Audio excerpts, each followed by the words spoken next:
ఒకసారి జనసమూహంలో యేసు ప్రభువు బోధించుచుండగా ఒకడు అతని వద్దకు వచ్చి, బోధకుడా, నాకు పిత్రార్జిత ఆస్తి ఉంది, అందులో నా భాగము నాకు ఇవ్వవలెనని నా సహోదరునికి చెప్పుము అనెను.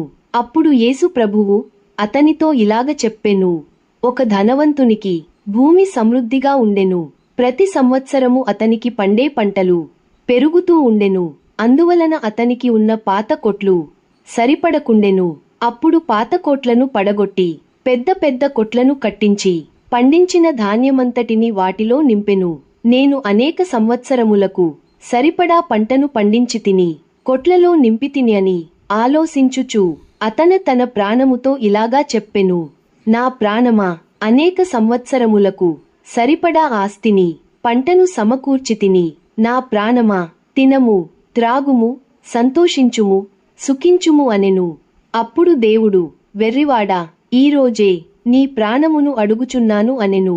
నీవు సంపాదించిన ధనము ఎవరిదగును అని అతనితో దేవుడు చెప్పెను. భూమి మీద మీరు ధనమును సమకూర్చుకునకుడి.